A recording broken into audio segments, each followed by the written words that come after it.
Hi friends, ഇന്നത്തെ വീഡിയോയിൽ ഞാനൊരു 16 panel cut kurti patch work വെച്ചിട്ട് എങ്ങനെയാണ് ചെയ്യുന്നതെന്നാണ് കാണിക്കുന്നത്. ഇതിനായിട്ട് ജോർജറ്റിൻ്റെ മെറ്റീരിയൽ 3 മീറ്റർ എടുത്തിട്ടുണ്ട്. ലൈനിങ് ആയിട്ട് ക്രേപ്പാണ് കൊടുക്കുന്നത്. അതൊരു 2.5 മീറ്റർ എടുത്തിട്ടുള്ളൂ. ഫ്രണ്ട് പീസിൽ യോക്കിൻ്റെ ഭാഗത്ത് വയ്ക്കാൻ വേണ്ടിയിട്ട് മാച്ചിങ് ആയിട്ട് വരുന്ന പ്രിൻറ്റഡ് തുണിയും കൂടെ എടുത്തിട്ടുണ്ട്. ആദ്യമേ തന്നെ യോക്ക് പീസിന് വേണ്ടിയിട്ടുള്ള ലൈനിങ് കട്ട് ചെയ്യാം. ഞാനിവിടെ യോക്കിൻ്റെ ലെങ്ത് എടുക്കുന്നത് 15 ഇഞ്ചാണ്.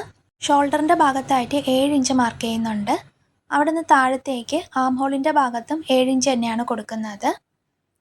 ഇനി ചെസ്റ്റിൻ്റെ അളവ് 2 ഇഞ്ച് തയ്യൽ തുമ്പും കൂടെ ചേർത്തിട്ട് ഞാനൊരു 10.5 ഇഞ്ച് എടുക്കുന്നുണ്ട്. ഇവിടെയൊക്കെ വരുന്ന മെഷർമെൻറ്റ്സ് എല്ലാം നിങ്ങളുടെ അളവുകൾക്കനുസരിച്ചിട്ട് എടുക്കാം. അപ്പോൾ ഞാനിവിടെ ചെസ്റ്റിൻ്റെ ഭാഗം മാർക്ക് ചെയ്തിട്ടുണ്ട്. ഇനി ഷേപ്പിൻ്റെ ഭാഗത്തെ വണ്ണം തയ്യൽ തുമ്പും കൂടെ ചേർത്തിട്ട് ഞാനൊരു 9.5 ഇഞ്ച് മാർക്ക് ചെയ്ത് കൊടുക്കുന്നുണ്ട്. ഈ ഒരു മെറ്റീരിയലിൻ്റെ കളറ് നല്ല വാടാമുല്ല കളറാണ്. പക്ഷേ നമ്മുടെ ഫോണിൻ്റെ ക്യാമറയിൽ ഒരു റാണി പിങ്ക് പോലെയാണ് കാണിക്കുന്നത്. ഇനി ആം ഹോളിൻ്റെ ഭാഗത്തായിട്ട് 1 ഇഞ്ച് മാർക്ക് ചെയ്ത് കൊടുത്തിട്ട് നന്നായിട്ടൊന്ന് കർവ് ചെയ്ത് വരയ്ക്കുന്നുണ്ട്. ഞാനിപ്പോൾ ഇവിടെ ഫ്രണ്ട് പീസും ബാക്ക് പീസും സെപ്പറേറ്റ് ആയിട്ടാണ് കട്ട് ചെയ്യുന്നത്. ഇനി ഷേപ്പിൻ്റെ ഭാഗത്തു നിന്നായിട്ട് താഴെ 1 ഇഞ്ച് ഇതേപോലെ മാർക്ക് ചെയ്ത് കൊടുക്കുക. എന്നിട്ട് അതൊന്ന് കർവി ഷേപ്പിന് കട്ട് ചെയ്തെടുക്കാം.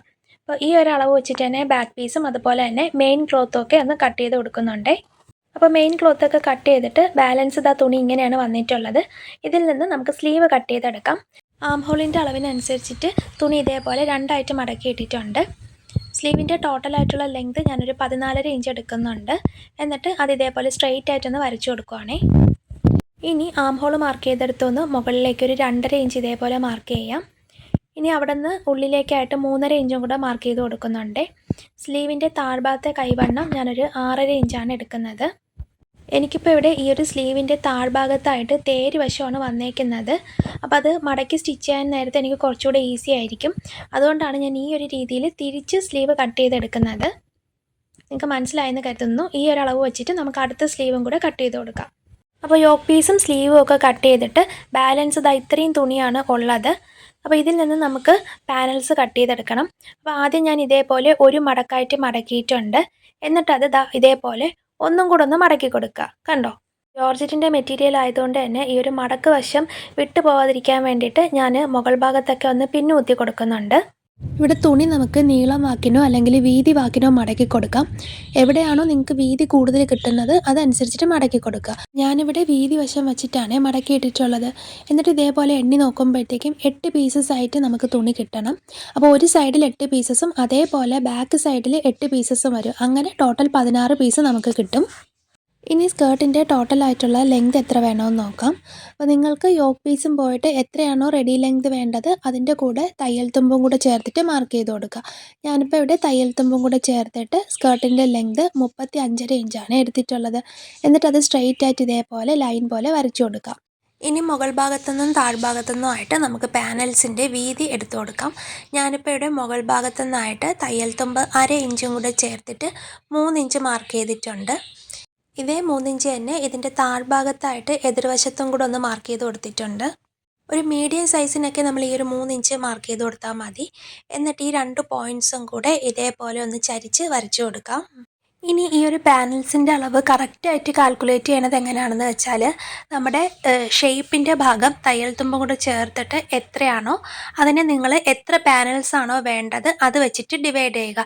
മെഷർമെൻറ്റ്സ് എടുക്കുന്നത് എങ്ങനെയാണെന്ന് ഡീറ്റെയിൽ ആയിട്ട് കാണിച്ചിട്ടുണ്ട്. അപ്പോൾ അതിൻ്റെ ലിങ്ക് ഡിസ്ക്രിപ്ഷൻ ബോക്സിൽ കൊടുത്തേക്കാമേ. അപ്പം നമ്മൾ ഈ പാനൽസ് കട്ട് ചെയ്തെടുക്കുമ്പോഴത്തേക്കും ഇങ്ങനെ വീതി വശം വെച്ച് മടക്കിയിട്ടത് കൊണ്ട് തന്നെ ചില പീസസ് ഫോൾഡഡ് ആയിട്ടായിരിക്കും കിടക്കുന്നത്.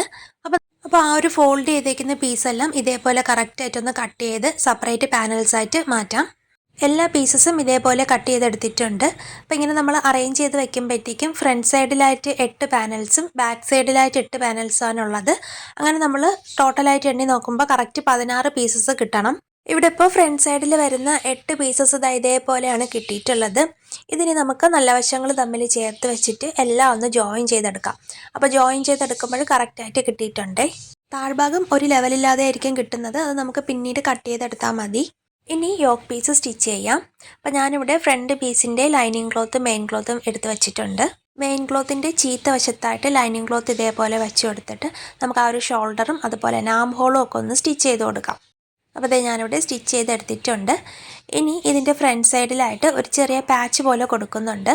ഈ ഒരു തുണി രണ്ടായിട്ട് മടക്കി ഇട്ടപ്പോഴത്തേക്കും വീതി 5 ഇഞ്ചും നീളം ഒരു 13 ഇഞ്ചിലുമാണ് എടുത്തിട്ടുള്ളത്. ഇവിടെ യോക്ക് പീസ് സെപ്പറേറ്റ് ആയിട്ട് നമ്മൾ കട്ട് ചെയ്തിട്ടുള്ളത് കൊണ്ട് തന്നെ അതിൻ്റെ നീളത്തിനേക്കാളും കുറച്ച് വേണം ഈ ഒരു പാച്ചിൻ്റെ ലെങ്ത് എടുക്കാനായിട്ട്. ഇനി ഇതിൽ നമുക്ക് മെഷർമെൻറ്റ്സ് ഒക്കെ ഒന്ന് മാർക്ക് ചെയ്യാം. ഞാനിവിടെ മുകളിൽ നിന്ന് ഒരു 3.5 ഇഞ്ച് ഇതേപോലെ ഒന്ന് മാർക്ക് ചെയ്തിട്ടുണ്ട്. ഇനി നമുക്ക് ഈ ഒരു തുണിയുടെ സെൻറ്റർ ഒന്ന് മാർക്ക് ചെയ്ത് കൊടുക്കാം. ഞാനിപ്പോൾ ഇവിടെ ഏകദേശം 13 ഇഞ്ച് നീളമാണ് എടുത്തിട്ടുണ്ടായിരുന്നത്. അപ്പോൾ അതനുസരിച്ചിട്ട് അതിൻ്റെ മിഡിൽ പോയിൻ്റ് ഒരു 6.25 ഇഞ്ചോളം മാർക്ക് ചെയ്തിട്ടുണ്ട്. ഇനി അവിടെ നിന്ന് ഇതേപോലെ ഒരു 4.5 ഇഞ്ച് നീക്കി മാർക്ക് ചെയ്ത് കൊടുക്കാം. ആ ഒരു ഭാഗത്തെ വീതി ആ ഒരു 4.5 ഇഞ്ച് തന്നെ താഴെയും കൂടെ ഒന്ന് മാർക്ക് ചെയ്തിട്ടുണ്ട്. ഇവിടുത്തെ വീതി നിങ്ങൾക്ക് എത്ര വേണമെങ്കിലും എടുക്കാം. അതനുസരിച്ചിട്ടായിരിക്കും നമ്മൾ മാർക്ക് ചെയ്യുന്ന ഷേപ്പ് കിട്ടുന്നത്. ഇനി നമ്മൾ ഈ ഒരു മുകളിൽ നിന്ന് താഴേക്ക് ഇതേപോലെ ഒരു ചെറിയ കർവി ഷേപ്പിന് ഒന്ന് മാർക്ക് ചെയ്ത് കൊടുക്കുക. കണ്ടോ? അപ്പോൾ മുകൾ ഭാഗത്തായിട്ട് ഇതേപോലെ ഒന്ന് കയറി വന്നിട്ട് താഴെ എത്തുമ്പോൾ കുറച്ചൊന്ന് വിട്ട് കൂടുതലായിട്ട് കിട്ടുന്ന ഒരു ഷേപ്പാണ് കേട്ടോ മാർക്ക് ചെയ്തിട്ടുള്ളത്. കണ്ടോ? ഈ ഒരു ഷേപ്പിലാണ് നമ്മൾ മാർക്ക് ചെയ്ത് കൊടുത്തിട്ടുള്ളത്. ഇനി ഇത് നമുക്കൊന്ന് കട്ട് ചെയ്തെടുക്കാം. അപ്പോൾ അത് കട്ട് ചെയ്തെടുത്തതിന് ശേഷം ഈ ഒരു രീതിയിലായിരിക്കും നമ്മുടെ ഫ്രണ്ട് പീസ് കിട്ടുന്നത്. ഇതിൽ നമുക്ക് സൈഡിലൊന്ന് പൈപ്പിംഗ് പോലെ ചെയ്ത് കൊടുക്കണം. അപ്പോൾ അതിന് വേണ്ടിയിട്ട് ഞാനിവിടെ മെയിൻ ക്ലോത്ത് തന്നെ ജോർജറ്റിൻ്റെ മെറ്റീരിയൽ കുറച്ച് തുണി കട്ട് ചെയ്തെടുത്തിട്ടുണ്ട്. ക്രോസ് പീസസ് ആണ് കേട്ടോ. എന്നിട്ട് തുണിയുടെ നല്ല വശത്തായിട്ട് ഇതേപോലെ വെച്ചിട്ട് ചുറ്റിനും ഒന്ന് സ്റ്റിച്ച് ചെയ്ത് കൊടുക്കുക. ആ ഒരു റൗണ്ട് ഷേപ്പൊക്കെ താഴ്ഭാഗത്ത് അതേപോലെ തന്നെ കിട്ടണേ. കണ്ടോ? ഞാനിപ്പോൾ ഇവിടെ സ്റ്റിച്ച് ചെയ്തെടുത്തിട്ടുണ്ട്. ഇനി നമുക്ക് ആ ഒരു റൗണ്ട് ഷേപ്പൊക്കെ വരുന്ന ഭാഗത്ത് ഇതേപോലെ സ്റ്റിച്ചിൽ കൊള്ളാണ്ട് കുഞ്ഞു കുഞ്ഞു കട്ടിങ്സ് ഇട്ട് കൊടുക്കുക. എന്നിട്ട് ചെറിയൊരു പൈപ്പിംഗ് ഫ്രണ്ടിൽ കാണും പോലെ തന്നെ ഇതൊന്ന് ഉള്ളിലേക്ക് മടക്കി വെച്ചിട്ട് പതിച്ചടിച്ചെടുക്കാം. ഇനി ഇതിന് പകരമായിട്ട് ചെറിയ പൈപ്പിംഗ് കോഡ് വെച്ചിട്ട് വേണമെങ്കിൽ നമുക്ക് ഈ ഒരു സൈഡൊക്കെ ഒന്ന് പൈപ്പിംഗ് ചെയ്തെടുക്കാം. ഇങ്ങനെ ചെയ്താലും പൈപ്പിംഗ് കോഡ് വെച്ച് ചെയ്യുന്ന അതേ ഫിനിഷിങ്ങിൽ തന്നെ കിട്ടും കേട്ടോ. അപ്പോൾ ഞാനിവിടെ സ്റ്റിച്ച് ചെയ്തെടുത്തിട്ടുണ്ട്. കണ്ടോ? ഈ ഒരു രീതിയിലാണ് കിട്ടിയിട്ടുള്ളത്. ഇതിൻ്റെ ബാക്ക് സൈഡിലായിട്ട് എക്സ്ട്രാ തുണി കിടക്കുകയാണെന്നുണ്ടെങ്കിൽ അതൊന്ന് കട്ട് ചെയ്ത് മാറ്റിയേക്കാം. ഇനി ഈ ഒരു തുണിയുടെ കറക്റ്റ് സെൻറ്റർ വെച്ചിട്ട് നമുക്ക് ഇതേപോലെ ഒന്ന് മാർക്ക് ചെയ്ത് കൊടുക്കണം. കറക്റ്റായിട്ടുള്ള സെൻറ്റർ പോയിൻ്റ് ഇതേപോലെ ഒന്ന് മാർക്ക് ചെയ്ത് കൊടുത്തിട്ടുണ്ട്. ഇനി നമുക്ക് ഈ ഒരു തുണിയിലാണ് നെക്കൊക്കെ ഒന്ന് മാർക്ക് ചെയ്ത് കൊടുക്കുന്നത്. ഞാനിവിടെ നെക്കിൻ്റെ വീതി 3 ഇഞ്ചാണ് എടുക്കുന്നത്. നമ്മൾ പാച്ച് കട്ട് ചെയ്തപ്പോഴത്തേക്ക് 3.5 ഇഞ്ചിലാണ് കട്ട് ചെയ്തത്. എനിക്ക് അത്ര വിട്ട് മതിയായിരുന്നു മുകളിൽ കേട്ടോ. അതുകൊണ്ടാണ് അങ്ങനെ ചെയ്തത്. ഇനി നെക്കിൻ്റെ നീളം ഞാനൊരു 5.5 ഇഞ്ചും കൂടെ എടുക്കുന്നുണ്ട്. അപ്പോൾ നിങ്ങൾക്ക് എത്രയാണോ നെക്കിന് നീളവും വീതിയും വേണ്ടത് അതനുസരിച്ചിട്ട് മാർക്ക് ചെയ്ത് കൊടുക്കുക. എന്നിട്ട് ഇതൊരു ചെറിയ ബോക്സ് ആക്കി വരച്ചു കൊടുത്തിട്ട് അതിൻ്റെ ഉള്ളിലായിട്ട് ഒരു യൂനക്കാണ് വരയ്ക്കുന്നത്. കുറച്ച് ഡീപ്പായിട്ടുള്ള യൂനക്കാണ് കേട്ടോ മാർക്ക് ചെയ്തിട്ടുള്ളത്. ഇനി നമുക്ക് ഈ ഒരു നെക്ക് പീസ് അങ്ങ് കട്ട് ചെയ്തെടുക്കാമേ. അപ്പോൾ ഞാനിവിടെ നെക്ക് ലൈൻ കട്ട് ചെയ്തെടുത്തിട്ടുണ്ട്. എന്നിട്ട് നിവർത്തി ഇടുമ്പോഴത്തേക്കും ഈ ഒരു രീതിയിലുള്ള ഷേപ്പാണ് കിട്ടുന്നത്. ഇതിന് ഫ്രണ്ട് പീസുമായിട്ടൊന്ന് ജോയിൻ ചെയ്തെടുക്കാം. അപ്പോൾ നമ്മൾ നേരത്തെ തന്നെ ലൈനിങ് ക്ലോത്തും മെയിൻ ക്ലോത്തും ഒക്കെ അറ്റാച്ച് ചെയ്ത് വെച്ചിട്ടുണ്ട്. ഞാനിപ്പോൾ ഇവിടെ തുണിയുടെ ചീത്ത വശം, അതായത് ലൈനിങ് പീസാണ് കേട്ടോ ഈ നിവർത്തി ഇട്ടേക്കുന്നത്. അപ്പോൾ ലൈനിങ് ക്ലോത്തിൻ്റെ സെൻറ്ററിൽ നിന്ന് നമുക്ക് 2 സൈഡിലേക്കും നെക്കിൻ്റെ വീതി മാർക്ക് ചെയ്ത് കൊടുക്കാം. അപ്പോൾ ഞാനിവിടെ 2 സൈഡിൽ നിന്ന് 3 ഇഞ്ച് വീതം മാർക്ക് ചെയ്ത് കൊടുത്തിട്ടുണ്ട്. ഇനി ഈ മാർക്ക് ചെയ്ത ഭാഗത്തായിട്ട് ഈ ഒരു പ്രിൻ്റ് തുണി വെച്ചിട്ട് ഒന്ന് നെക്ക് ലൈൻ സ്റ്റിച്ച് ചെയ്ത് കൊടുക്കാം. അപ്പോൾ സ്റ്റിച്ച് ചെയ്യുന്നതിന് മുന്നേ ആയിട്ട് നമുക്ക് പിൻ വെച്ച് സെക്യൂർ ചെയ്ത് കൊടുക്കാം കേട്ടോ. എന്നിട്ട് മാത്രം സ്റ്റിച്ച് ചെയ്ത് കൊടുക്കുക. മാറിപ്പോകരുത്. തുണിയുടെ ചീത്ത വശത്താണ് നമ്മളിത് സ്റ്റിച്ച് ചെയ്തെടുക്കുന്നത് കേട്ടോ. അപ്പോൾ ഇത് നെക്ക് ലൈൻ ഇതേപോലെ സ്റ്റിച്ച് ചെയ്തെടുത്തിട്ടുണ്ട്. ഇനി നമുക്ക് മുകൾ ഭാഗത്തു നിന്നായിട്ട് ആ ഒരു എക്സ്ട്രാ വന്ന തുണിയൊക്കെ ഇതേപോലെ 4 ഇഞ്ച് തയ്യൽ തുമ്പ് കൊടുത്തിട്ട് കട്ട് ചെയ്ത് മാറ്റാം. അതിനുശേഷം സ്റ്റിച്ചിൽ കൊള്ളാതെ ഇതേപോലെ കുഞ്ഞു കുഞ്ഞു കട്ടിങ്സും കൂടി ഇട്ട് കൊടുക്കാം. കണ്ടോ? അതിനുശേഷം ഈ ഒരു പാച്ചിൻ്റെ തുണി നമ്മൾ യോക്ക് പീസിൻ്റെ നല്ല വശത്തേക്ക് ഈ ഒരു രീതിയിലൊന്ന് മറിച്ചിട്ട് കൊടുക്കുകയാണ് കേട്ടോ. അപ്പോൾ കറക്റ്റായിട്ട് നല്ല നീറ്റായിട്ട് കിട്ടും. കണ്ടോ? മുകൾ ഭാഗത്തായിട്ട് പാച്ചിൻ്റെ വിട്ട് കുറച്ച് കൂടുതലെടുത്താൽ അതനുസരിച്ചിട്ട് കിട്ടും. പക്ഷേ എനിക്ക് ഈ ഒരു ഷേപ്പ് തന്നെ വേണമായിരുന്നു. അതുകൊണ്ടാണ് കേട്ടോ ഞാൻ കുറച്ച് മുകളിലെടുത്തത്. ഇനി ഇത് നമുക്ക് ഇതേപോലെ കറക്റ്റായിട്ടൊന്ന് നിവർത്തി ഇട്ടിട്ട് ഒന്ന് സ്റ്റിച്ച് ചെയ്ത് കൊടുക്കണം. അപ്പോൾ താഴ്ഭാഗം ഇതേപോലെ ഒന്ന് സ്റ്റിച്ച് ചെയ്ത് അറ്റാച്ച് ചെയ്ത് കൊടുക്കുവാണേ. ആദ്യം ഞാനിവിടെ നെക്കിൻ്റെ ഭാഗം ഒന്ന് ടോപ്പ് സ്റ്റിച്ച് ചെയ്ത് കൊടുത്തു. അതിന് ശേഷമാണ് ഈ ഒരു താഴ്ഭാഗം കൂടെ സ്റ്റിച്ച് ചെയ്തെടുക്കുന്നത്. വളരെ സിമ്പിളാണ് സ്റ്റിച്ച് ചെയ്തെടുക്കാനായിട്ട്. നല്ല നീറ്റായിട്ട് കിട്ടുകയും ചെയ്യും. അപ്പോൾ ഈ ഒരു രീതിയിലാണ് യോക്ക് പീസ് കിട്ടിയത്. ഈ ഒരു ഷേപ്പാണ് കേട്ടോ ഞാൻ ഉദ്ദേശിച്ചിരുന്നത്. ഇതിൻ്റെ ബാക്ക് സൈഡിലായിട്ട് നമുക്ക് വേറെ ഒന്നും ചെയ്യാനില്ല. നല്ല നീറ്റായിട്ട് തന്നെ കിട്ടിയിട്ടുണ്ട് കേട്ടോ. ഇനി നമുക്ക് ബാക്ക് നെക്ക് കട്ട് ചെയ്തെടുക്കാം. അപ്പോൾ ഞാനിവിടെ ലൈനിങ് ക്ലോത്തിലാണ് മാർക്ക് ചെയ്യുന്നത്. വിഡ്ത്ത് 3 ഇഞ്ചും നീളം ഒരു 4.5 ഇഞ്ചും കൂടെ മാർക്ക് ചെയ്തിട്ടുണ്ട്. എന്നിട്ട് അതും ഒരു ബോക്സാക്കി വരച്ചു കൊടുത്തിട്ട് അതിൻ്റെ ഉള്ളിലായിട്ട് യൂനക്ക് മാർക്ക് ചെയ്യുന്നുണ്ട്. ഇനി ഇതും കൂടെ ഒന്ന് കട്ട് ചെയ്തെടുക്കാം. ഇനി ഇത് നമുക്ക് തുണിയായിട്ടൊന്ന് അറ്റാച്ച് ചെയ്യാം. അപ്പോൾ തുണിയുടെ നല്ല വശത്തായിട്ട് ലൈനിങ് ക്ലോത്ത് വെച്ച് കൊടുക്കുക. എന്നിട്ട് നെക്ക് ഇതേപോലെ തന്നെ അങ്ങ് സ്റ്റിച്ച് ചെയ്തെടുക്കുക. ഞാനിപ്പോൾ ഇവിടെ സ്റ്റിച്ച് ചെയ്തെടുത്തിട്ട് എക്സ്ട്രാ വന്ന ഭാഗം കട്ട് ചെയ്ത് കൊടുത്തിട്ട് കുഞ്ഞു കുഞ്ഞു കട്ടിങ്സും കൂടെ ഇട്ടിട്ട് എടുക്കാം. ഈ ഒരു നെക്കിൻ്റെ ഭാഗം ഇപ്പോൾ പതിച്ചടിച്ചെടുക്കണ്ട, നമുക്ക് ഷോൾഡർ അറ്റാച്ച് ചെയ്തിട്ട് പതിച്ചെടുക്കാം. അപ്പോൾ ഷോൾഡർ അറ്റാച്ച് ചെയ്യാൻ വേണ്ടിയിട്ട് ബാക്ക് പീസിൻ്റെ നല്ല വശവും ലൈനിങ് ക്ലോത്തും ഇതേപോലെ നിവർത്തി ഇട്ട് കൊടുക്കുക.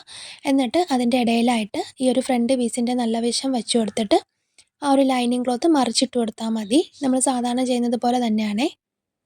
ഷോൾഡർ ഇതേപോലെ ഡബിൾ സ്റ്റിച്ച് ചെയ്ത് അറ്റാച്ച് ചെയ്ത് എടുക്കുക. ഞാനിപ്പോൾ ഇവിടെ സ്റ്റിച്ച് ചെയ്തെടുത്തിട്ടുണ്ട്. ഇതിനി നിവർത്തി ഇടുമ്പോഴത്തേക്കും ഈ ഒരു രീതിയിൽ നല്ല നീറ്റായിട്ട് തന്നെ കിട്ടിയിട്ടുണ്ട്. ഇനി നമുക്ക് ആ ഒരു ബാക്ക് നെക്കിൻ്റെ ഭാഗവും കൂടെ ഒന്ന് ടോപ്പ് സ്റ്റിച്ച് ചെയ്ത് ഫിനിഷ് ചെയ്ത് കൊടുക്കാം. ഇനി സ്ലീവിൻ്റെ താഴ്ഭാഗത്തായിട്ട് ഒരു 2 ഇഞ്ച് വിട്ട് കിട്ടത്തക്ക രീതിയിൽ ഇതേപോലെ പ്രിൻ്റ് തുണി വെച്ചിട്ട് സ്റ്റിച്ച് ചെയ്ത് കൊടുത്തിട്ടുണ്ട്. അപ്പോൾ അതിൻ്റെയും താഴ്ഭാഗത്തായിട്ട് ചെറിയൊരു പൈപ്പിംഗ് പോലെ കാണത്തക്ക രീതിയിലാണ് ഞാനിവിടെ സ്റ്റിച്ച് ചെയ്തെടുത്തത് കേട്ടോ. ഇനി നമുക്ക് സ്ലീവ്സ് അറ്റാച്ച് ചെയ്യാം. തുണിയുടെ നല്ല വശത്തായിട്ട് സ്ലീവിൻ്റെ നല്ല വശം വെച്ച് കൊടുക്കുക. എന്നിട്ട് നല്ല വശങ്ങൾ തമ്മിൽ ചേർത്ത് വെച്ചിട്ട് ഇതേപോലെ ഒന്ന് സ്റ്റിച്ച് ചെയ്ത് കൊടുക്കുക. ഇനി സ്കേർട്ടിൻ്റെ ലൈനിങ് ക്ലോത്താണുള്ളത്. അത് ഞാൻ സാധാരണ അംബ്രല്ല ടോപ്പൊക്കെ കട്ട് ചെയ്യില്ലേ, അതേപോലെ തന്നെ കട്ട് ചെയ്തെടുത്തിട്ടുണ്ട്. നീളം മാത്രം ഒരു 2 ഇഞ്ച് കുറച്ചാണ് എടുത്തിട്ടുള്ളത്. ഈ ഒരു ലൈനിങ് തുണി നല്ല വശങ്ങൾ തമ്മിൽ ചേർത്ത് വെച്ചിട്ട് ഇതേപോലെ 2 സൈഡും ഒന്ന് സ്റ്റിച്ച് ചെയ്ത് കൊടുത്തിട്ടുണ്ട്. അപ്പോൾ ഞാനിത് അംബ്രല്ല ടോപ്പ് അടിച്ചെടുക്കല്ലേ ആ ഒരു രീതിയിലാണ് ചെയ്യുന്നത്. ഈ ഒരു ഫ്രണ്ട് പാനൽസും ബാക്ക് പാനൽസും സൈഡ് ഒന്ന് ജോയിൻ ചെയ്തെടുത്തിട്ടുണ്ട്. അതിനുശേഷം യോക്ക് പീസിൻ്റെ ഷേപ്പൊക്കെ കറക്റ്റായിട്ടൊന്ന് മാർക്ക് ചെയ്ത് കൊടുത്തിട്ട് അതും കൂടെ സ്റ്റിച്ച് ചെയ്തെടുക്കുക. അപ്പോൾ ഞാനിവിടെ സ്റ്റിച്ചിങ് ഒന്നും കാണിക്കുന്നില്ല. ഇനി സ്കേർട്ടും ലൈനിങ് ക്ലോത്തും കൂടെ ഒന്ന് അറ്റാച്ച് ചെയ്ത് കൊടുക്കാം. ഞാനിപ്പോൾ ഇവിടെ ലൈനിങ് ക്ലോത്തിൻ്റെ ചീത്ത വശമാണ് ഇങ്ങനെ പുറമേക്ക് ഇട്ടേക്കുന്നത്. ഇതിൻ്റെ നല്ല വശത്തായിട്ട് നമ്മൾ സ്കേർട്ടിൻ്റെ ചീത്ത വശം വരും പോലെ ഇതേപോലെ ഒന്ന് വെച്ച് കൊടുക്കുക. നമ്മൾ സാധാരണ അംബ്രല്ല കുർത്തിയൊക്കെ ചെയ്യില്ല, അപ്പം യോക്ക് പീസും സ്കേർട്ട് പീസും സ്റ്റിച്ച് ചെയ്യില്ലേ, ആ ഒരു രീതിയിലാണ് ചെയ്തെടുക്കുന്നത്. അതിനുശേഷം ഇതിൻ്റെ ഉള്ളിലേക്കായിട്ട് സ്റ്റിച്ച് ചെയ്ത് വെച്ചിട്ടുള്ള യോക്ക് പീസിൻ്റെ നല്ല വശവും കൂടെ വെച്ചിട്ട് അതും കൂടെ ഒന്ന് തയ്ച്ചു കൊടുക്കുക. അതിനുശേഷം ഇതിൻ്റെ അടിവശമൊക്കെ കറക്റ്റ് ലെവലാണോ എന്ന് ചെക്ക് ചെയ്തിട്ട് അതും കൂടെ ഒന്ന് മടക്കി തയ്ച്ചു കൊടുക്കുക. ഞാനിപ്പോൾ ഇവിടെ കംപ്ലീറ്റ് ആയിട്ടും സ്റ്റിച്ച് ചെയ്ത് എടുത്തിട്ടുണ്ട്. സ്കേർട്ടിൻ്റെ അടിവശം ഒന്നുകൂടെ ഹൈലൈറ്റ് ചെയ്യാൻ വേണ്ടിയിട്ട് ആ ഒരു പ്രിൻറ്റഡ് ആയിട്ടുള്ള തുണി തന്നെ വെച്ചിട്ട് ഒരു ചെറിയ ബോർഡർ പോലെ ചുറ്റിനും സ്റ്റിച്ച് ചെയ്ത് കൊടുത്തിട്ടുണ്ട്. യോക്ക് പീസ് ഈ ഒരു രീതിയിലാണ് കിട്ടുന്നത്. നമ്മൾ പക്ഷേ ഡമ്മിയിലിട്ട് കാണിക്കുമ്പോഴത്തേക്കും ഇങ്ങനെ കിട്ടുന്നുള്ളൂ. വളരെ സിമ്പിളായിട്ട് ചെയ്യാൻ പറ്റുന്ന ഒരു ടോപ്പാണ്. അംബ്രല്ല കട്ട് പോലെ തന്നെ നല്ല ഫ്ലെയറി ആയിട്ട് കിടക്കും. എന്നാൽ ഒരുപാട് നമുക്ക് മെറ്റീരിയൽ വേസ്റ്റ് ആയി പോകത്തുമില്ല. അപ്പോൾ ഇന്നത്തെ ഈ ഒരു വീഡിയോ എല്ലാവർക്കും ഇഷ്ടമായിട്ടുണ്ടെന്ന് കരുതുന്നു. അങ്ങനെയാണെന്നുണ്ടെങ്കിൽ എപ്പോഴും പറയുന്ന പോലെ തന്നെ ചാനലൊന്ന് ലൈക്ക് ചെയ്യാനും ഷെയർ ചെയ്യാനും സബ്സ്ക്രൈബ് ചെയ്യാനും മറക്കല്ലേ.